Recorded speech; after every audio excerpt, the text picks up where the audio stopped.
Well boys, the Pro R is still broken, and today we're gonna fix her right up with a new axle with new tie rods and some new ball joints, and I'm gonna show you guys how to replace them. This to me is gonna be quote unquote bulletproofing the suspension on this machine, amongst other things that we'll talk about. That phrase gets thrown around a whole ton, bulletproofing. What exactly does that mean? For the most part, bulletproofing the suspension would be making it stronger to the point where it will survive most good G-outs, right? That's what I would call it. I mean, a hard hit is a hard hit. Anything can bend. Stock arms, aftermarket arms, frame, the chassis, anything can bend. But a good hard G-out to the point where you think it should survive, you didn't think it was a hard hit, there could be products out there just to make sure that the machine survives those hits. Like for example, me, I did stuff the front end pretty hard. I didn't think the hit was that hard, but the tie rod bent. It is what it is. Other gentlemen out there have had similar stuffs or G-outs and they'll break ball joints. So to me, the Pro R is a great platform. It does have some weak spots like we talked about in previous videos, and today we're going to address them. We're basically going to show you guys what I've already done and obviously what we're going to do. And this is basically the what to replace on the RZR Pro R, and throw in the Turbo R Pro S, because it's basically the same suspension. So this is a 2024, basically same thing from 2022 all the way to the newest generation and facelift 2025s. Let me show you guys what we did to the rear end, and you guys can chime in on what you guys think is correct in my assessment of what needs to be replaced. It's all gonna be different for many people because we all drive differently. This is gonna be for me and the way that I drive. A lot of tuning, a lot of King of the Hammers, Johnson Valley action. So let's get into it. We'll talk about the rear real quick. So for the rear, there's not much except for what I think is these toe links or toe rods, and that's there, those guys there. The biggest problem that we've seen is the OEM ones have this cambering washer that when you move the bolt, it changes kind of the length of that toe link, and that basically controls your alignment. Now we've seen a lot of guys have their machines out of alignment because that bolt can move in harsh riding. So basically any aftermarket option is going to be better than the OEM option. I went with ZRP in the past video. I'm gonna link it down below. I showed you guys how to replace these tie rods or toe links with the LMUTV option, which is another great option. The difference between the ZRP and the LMUTV is the ZRP has this extra adjustment nut right here, and you basically adjust the length at the front, and the LMUTV version is different. This one's steel, that one's aluminum, but the LMUTV is more like a traditional link where it has two jam nuts on the ends and you adjust it in the center. We're gonna leave links to all these parts in the description down below, but in the rear, this I think is probably one of the best upgrades you could do because it can make sure your alignment is on point. So when it comes to radius rods and the plate, it's not really necessary to replace, I don't think. A lot of guys run the OEM stuff. Now if you're racing, obviously this is a different scenario, but for me, a recreational driver, I would say that the stock radius rods are sufficient. Will I replace them? Yes, probably will, but I don't think they're absolutely necessary. You can get away with leaving these stock and they're really strong. Same thing with the plate. The plate we do have by VRP because they donated that to us, so thank you for sponsoring VRP. The radius rods will probably replace with something out there in the future just for some good looks. Billet is always awesome. We do have some rear sway bar links. I don't think they're necessary. These are ZRPs. They look good, they're great. But even the factory is using OEM sway bar links. So factory racing Polaris is what I'm saying here. So these are not necessary. Let me know in the comment section down below if you guys have had issues with the OEM sway bar links. But from what I hear, they're really good. The only other thing that I've done in the rear is the springs, and we've covered the springs in a previous video on a how-to. The springs are great, but the main thing when it comes to the shocks in the front is obviously those forks and cups like we covered in the previous video, as well as showed you how to do. So if you want to see that how-to video, go check that out. But yes, forks and cups, billet aluminum, these are MTS off-road. That supports the shaft, keeps it from breaking, well, at least as easily, and it's definitely a must-have. So in the front, we're going to show you guys today how to do the ball joints as well as the tie rods. I'm also replacing my axle that broke or got destroyed, and then I got a new rotor. But basically for the front, the main things are ball joints, forks, and I'm gonna say tie rods because I think they bend a little too easily. And I want to show you guys one thing on these tie rods that is very suspect, but didn't fail this time, but I think can potentially be an issue. So let me show you guys that now. Oh, before we talk about this, the one other thing for this front end will be a gusset kit. We're going to run a CT Raceworks gusset kit, and that basically ties the front A-arm mounting to the chassis, because a lot of guys have been ripping out these tabs for the frame, and that's kind of scary. So this kind of supports that. It's nice and thicker than factory plating, and hopefully that will keep this mount from ripping out. And that's this mount here and another mount there. And another thing that's very common that a lot of guys are doing, but I will not be doing, is a bolt replacement kit. We have them on the website by Misfit Garage, and they are correctly shanked and correctly sized bolts for this vehicle. If you guys take apart these machines, you'll notice, like especially the rear, the bolts going for the radius rods, there's a lot of play, which can be an issue. I don't know how many guys have issues as far as them breaking, or I'm assuming that causes alignment issues, but we're gonna leave ours stock bolts. If you guys have had any issues with the bolts, let me know. I'd love to hear your feedback. But there is a bolt replacement kit for these machines that's very popular, made by Misfit Garage. We'll leave a link in the description for that as well. Now here we go, the main guy that I'm going to be replacing. This is the tie rods. These are OEM. This is the good side. The bad side is still on the car. So if you didn't see the Glamis videos, we bent and broke this.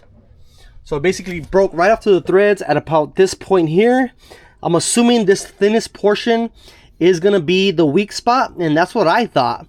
Check this out. This thing is about, I don't know, the thickness of an 8mm 1/4" socket. It is super thin, and look at the difference between this and this. Here, let me do this for reference. Check that out. That is insane, and it's part of the same shaft, so it's not like it's hardened more over here. It's literally part of the same shaft, and you could tell the difference right away. Super thin at the ball end at the steering rack. So again, if you guys have broken tie rods, let me know in the comment section down below.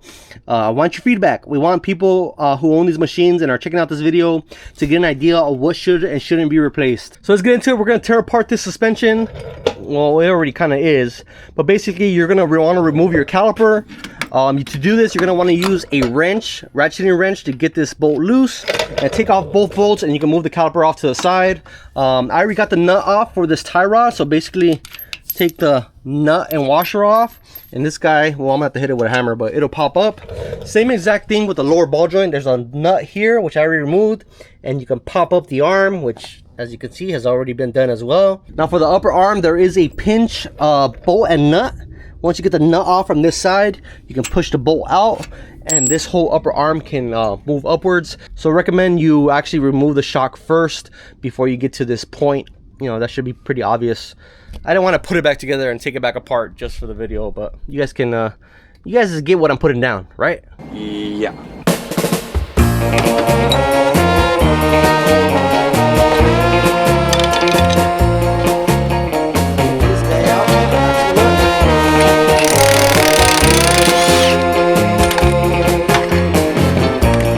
Normally you could take this guy off on the car, right? So the tie rod, you would actually take the nut off and then just hit it out with a hammer, or put the nut back on and hit it out with a hammer, depending if you're going to reuse it or not. So you should be left with this guy. Now, taking a closer look at this, you want to make sure that the hub is not damaged while the ball joint enters, which, holy hell, that doesn't look good, honestly. That's a little oblong.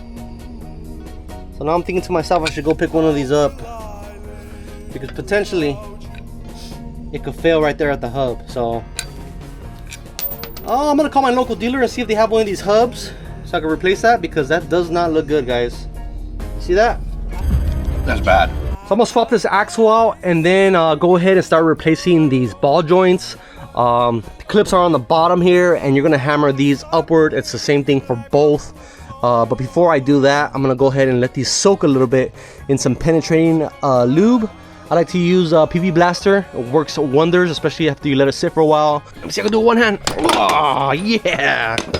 I spend my days in the past.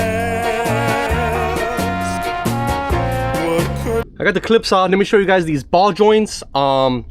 These are Keller ball joints. I've had good luck with the Keller ball joints on the Can-Am X3s. It's probably been my favorite ball joint. It's easy to adjust. Overall, very strong. And then, honestly, they're my favorite. It's been copied. This design has been copied by multiple companies. This Keller ball joint is the upper, and this one here is the lower. The lower one looks a lot different because they can't have this big cap sticking out here or hit the axle, so they redesigned it. So it's using this kind of nut here.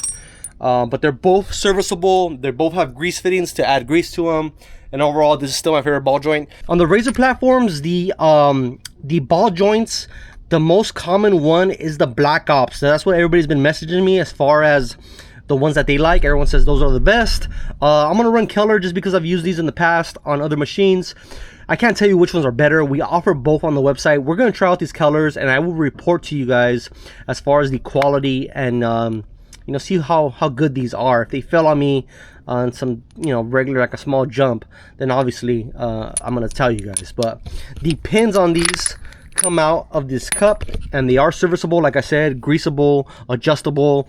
As they wear, you can adjust them. But let me just show you guys. They are basically the same as the OEM when it comes to the tapered pin. Threaded portion is actually a different type of thread. This is more coarse.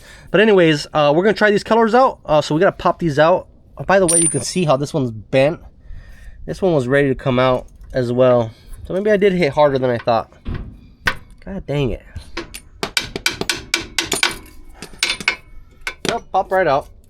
We'll pop out the top one. The top one was a lot harder to pop out on the passenger side, so we'll see what happens on this side.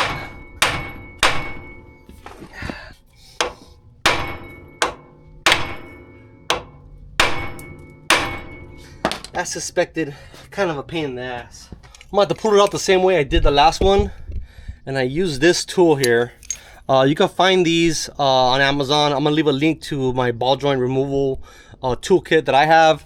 It's got me out of certain scenarios like this one.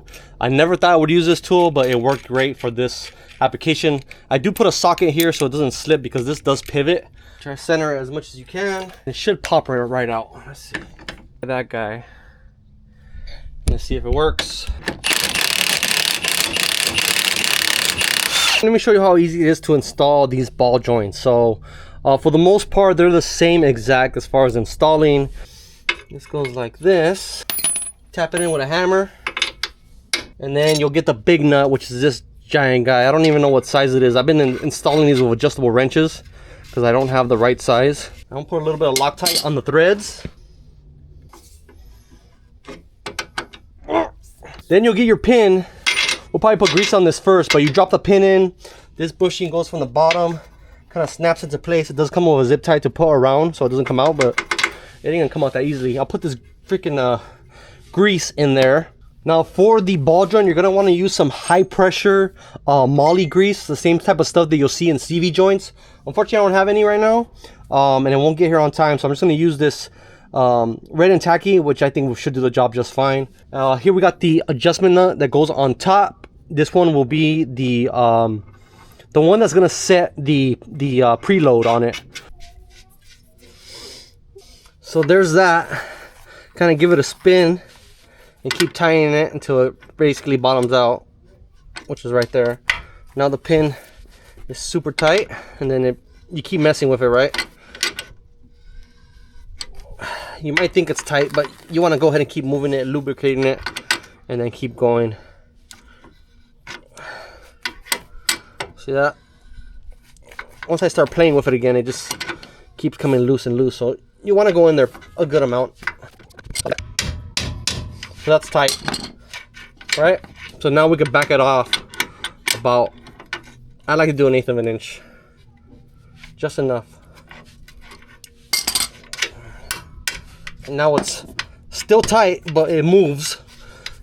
And I like to leave it like this because it's gonna break in. It's gonna wear in, so if there's any high spots on the ball or the cup, it'll wear those in, and then this will loosen up quite a bit. So even to the point where, and this is from my experience on any adjustable ball joints, then you're gonna wanna tighten them up again or adjust them after, I would say, 300-400 miles. Look at my ball joints all set up.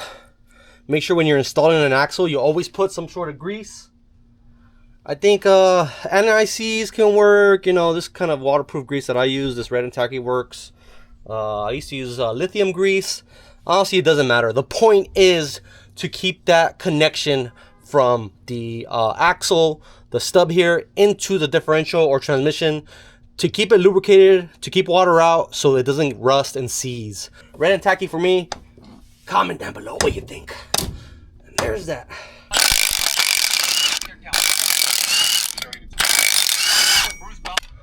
Alright, so tie rod assembly, you're gonna wanna get this pinch clamp, this Oldricker style clamp, and kind of open it up, and you'll see it. Should I get closer for you guys? You'll see that little piece there, that's where they pinch it at. I like to just open it up carefully because I want to reuse this clamp. And just open it up just enough so we can pull this boot off.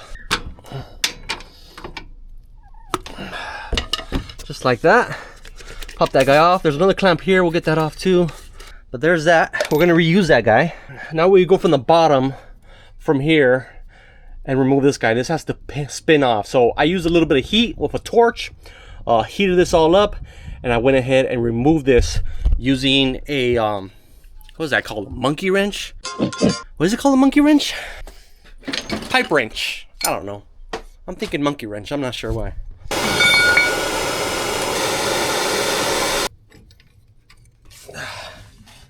Full action here. Alright, so you get the point. You remove this guy, and then we'll install the ZRP tie rod. We talked about tie rods in the last video. There'll be the same exact process for the CA Tech version, tie rod inners, or if you do this full ZRP one, or if you do, I think, shock therapies. There's a couple companies that make these. I think Geyser too. But regardless, it's going to be the same process for installing the clevis on the rack, amongst other things. I also want to show you this broken inner because not only did it bend right there and break, it was about to break at that real thin portion near the ball end, like I showed you guys. Check this out. Still a little hot. That's bent, buddy, and that's ready to break. I'm wondering if it's even cracked. No crack, but highly stressed, as you can tell. Let me center it in here. So that's centered. The ball is centered. Ow, motherfucker. I just burned myself. What an idiot. All right, the ball is centered in the center. The ball in the center, and you can see how bent that is. So it's got 2 weak spots. Obviously probably done on purpose by Polaris. All right. When you orientate this thing, you want to make sure that it's set up in a way where you have easy access to this Allen, because you do want to, you know, tighten that down after you install this guy. And also you want to be able to install the bolt. Well, I guess this portion doesn't matter, but you want to make sure the bolt is going from the frontward, rearward. It makes it a lot easier to install. So we'll put a little bit of Loctite on this guy, probably that red stuff, just like the factory. And then we'll tighten on this in this orientation, just like that, so it pivots, sorry. This orientation, so it pivots, you know, up and down like that.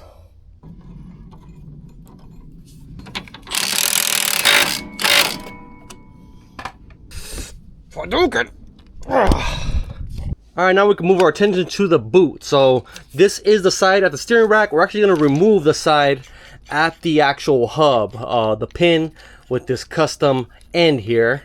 And the reason we're doing that is because we got to slide the boot back on.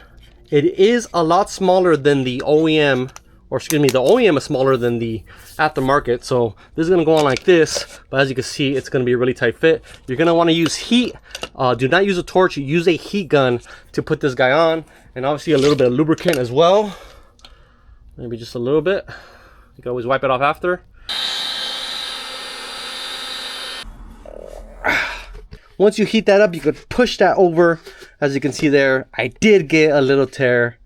I wasn't patient enough. The other side, I was patient. I heated up slowly.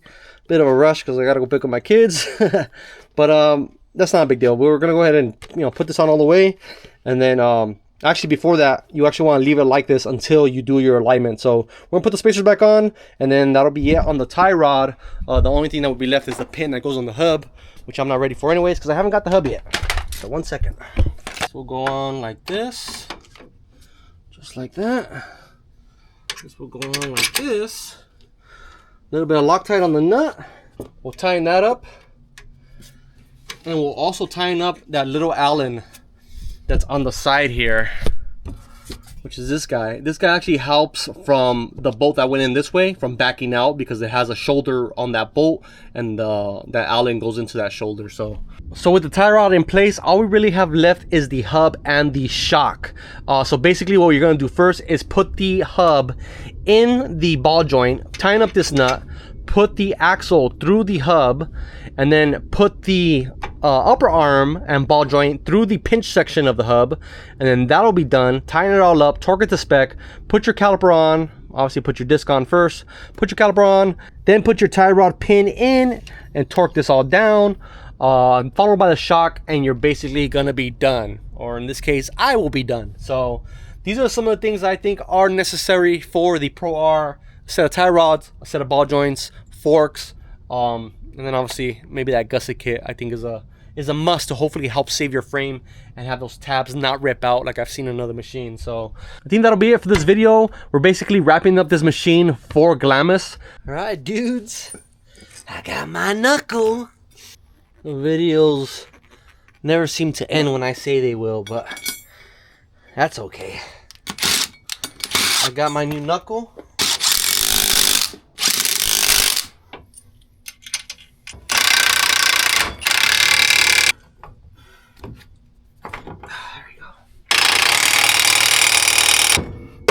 Goes. Boom.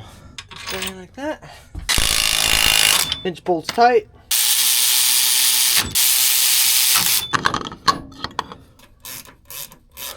Let it rip. Whew. Put the wheel back on. Set the alignment. Do that off camera. Put the shock back on. And that'll be all she wrote.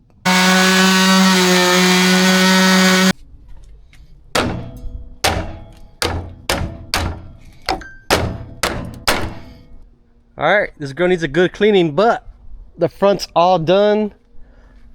Ball joints are in, springs are in, forks are in. Of course, a new knuckle, new axle, new tie rods, this new bumper by TMW. It looks freaking amazing. I love the green. And we did a couple more things in the back. Some trim bezels. One made by RPM for the exhaust, which is this guy.